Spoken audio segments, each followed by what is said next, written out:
ڈرامے کا تعارف۔ ڈرامہ یونانی زبان کا لفظ ہے۔ اس سے مراد ہے کر کے دکھانا۔ اس میں کرداروں، مکالموں اور مناظر کے ذریعے کسی کہانی کو پیش کیا جاتا ہے۔ قدیم ہندوستان میں بھی اس کی روایت موجود ہے اور اس کو ناٹیہ کہا جاتا ہے۔ ارسطو نے ڈرامے کو زندگی کی نمائندگی یعنی میموسس کہا ہے۔ داستان، ناول اور افسانے کے مقابلے میں ڈرامہ اس لحاظ سے حقیقت سے قریب تر ہوتا ہے کہ اس میں الفاظ کے ساتھ ساتھ کردار، ان کی بول چال اور زندگی کے مناظر بھی دیکھنے والوں کے سامنے آتے ہیں۔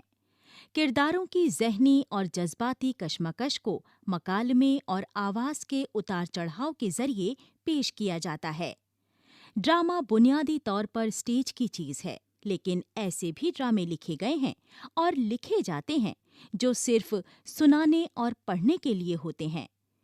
ریڈیو کی وجہ سے ڈراموں کی مقبولیت میں اضافہ ہوا ہے اور ٹیلی ویژن پر جس طرح کے پروگرام سب سے زیادہ پیش کیے جاتے ہیں ان کا تعلق بھی کسی نہ کسی طرح ڈرامے ہی کی صنف سے ہے۔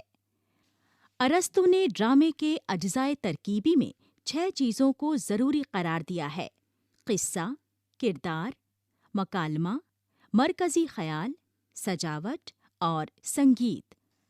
لیکن ضروری نہیں کہ ہر ڈرامے میں سنگیت یا موسیقی کا عنصر ہو۔ پلاٹ، کردار، مکالموں اور مرکزی خیال کا ہونا البتہ ضروری ہے۔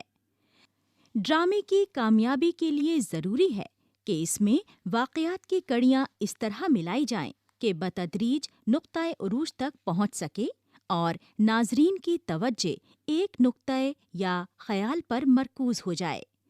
اس کے بعد ڈرامہ انجام کی طرف بڑھتا ہے۔ واقعات سے جو نتیجہ برآمد ہوتا ہے وہ انجام کے ذریعے پیش کر دیا جاتا ہے۔